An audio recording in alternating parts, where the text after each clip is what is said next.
Hi guys, good morning. Welcome back to my channel dream house সোমালিস lifestyle.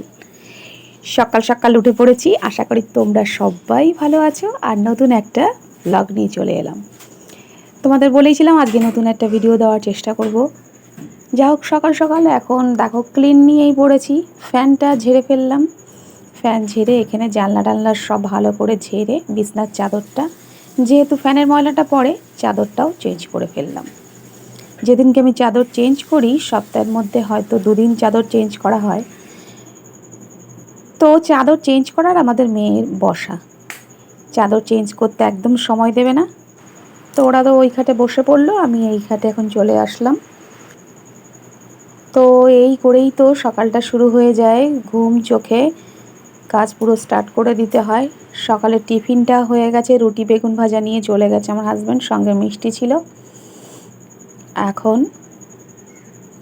বিছানাপত্র তুলে বাসি সব কাজকর্ম সেরে ফেলবো টুকটুক করে। এটাই তো লাইফ, কি আর করা যাবে। মেয়েদের লাইফে এটাই হচ্ছে পুরোটুকু ক্লিন করা আর জিনিসপত্র এখান থেকে ওখানে সরানো। এখানে সব বাসি জামা কাপড় সব বাইরে রেখে দিলাম। ঘরটা ভালো করে ক্লিন করে ফেললাম। জায়গার জিনিস মাঝে মধ্যে চেঞ্জিং হয়। টেবিলটা এখনও গোছানো হয়নি, ঝাড় দিয়ে একেবারে টেবিল মুছে ফেলবো। বোতলগুলো, জলের বোতল ব্যাগে পুরে জল আনতেও যাব। কিছু জিনিস চেঞ্জিংয়ের ব্যাপার আছে, যেমন হারমোনিয়ামটা ওখানে থেকে একটু চেঞ্জ করে দেবো মনে করছি।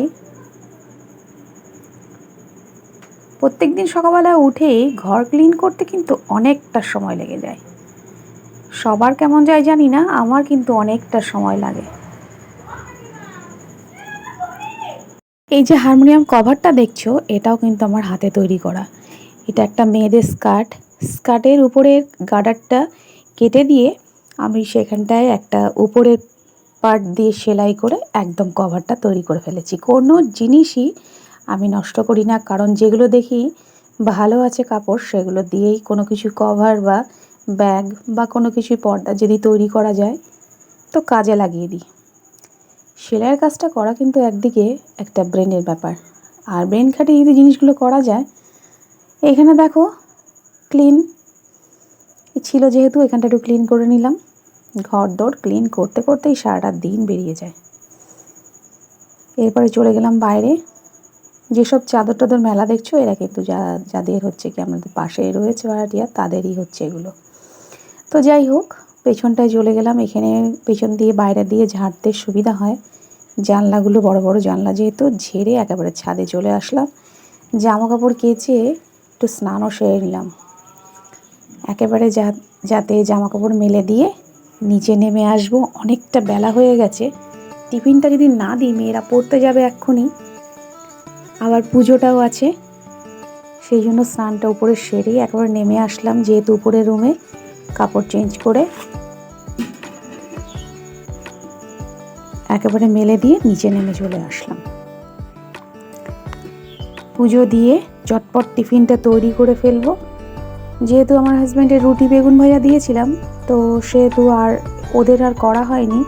বেগুন ভাজা মেয়েরা খায় না, সেই জন্য একটা তরকারি এখন করতে হবে।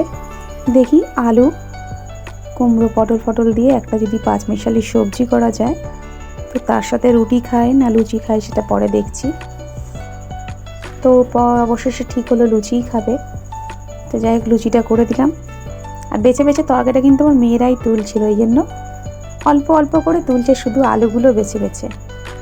কুমড়ো আর পটলটা খায় না বলে। লুচি ভেজে দিয়েছি, টিফিন সেরে পড়তে চলে গেল। আমি এখানে রান্না করে নিয়ে একটা কাজ নিয়ে বসলাম। এখানে অ্যালোভেরার জেল আবার তৈরি করে শিশিতে ঢেলে রাখলাম, যেহেতু আগেরটা ফুরিয়ে গিয়েছে।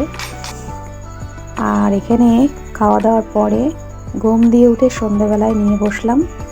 এখানে হচ্ছে ঠিক সন্ধে লাগেনি এখনো, 3টে কুর্তি। এই যে পিঙ্ক কালার দেখছো একটা আলাদা বাটিকে, একটা হচ্ছে কি এটা মানে পার্পেল কালার এটা, আর একটা অরেঞ্জ কালারের। 3টে কুর্তি এখানে কাটিং হবে, এটা সেলাই হবে। এবার স্টিচিংটা নিয়ে বসবো।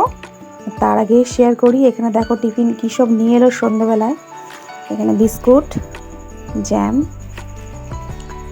আর কি সব, যাই হোক। তোমরা দেখতেই পাচ্ছ। যদি ভালো লাগে তবে কিন্তু অবশ্যই চ্যানেলটাকে সাবস্ক্রাইব করে নেবে নতুন নতুন ভিডিওগুলো দেখার জন্য। আর পাশে থাকার জন্য অবশ্যই অশেষ ধন্যবাদ তোমাদেরকে, যারা আমার পাশে রয়েছো। সবাই সুস্থ থেকো। কালকে নতুন ভিডিও নিয়ে আসছি। আজকের মতো টাটা।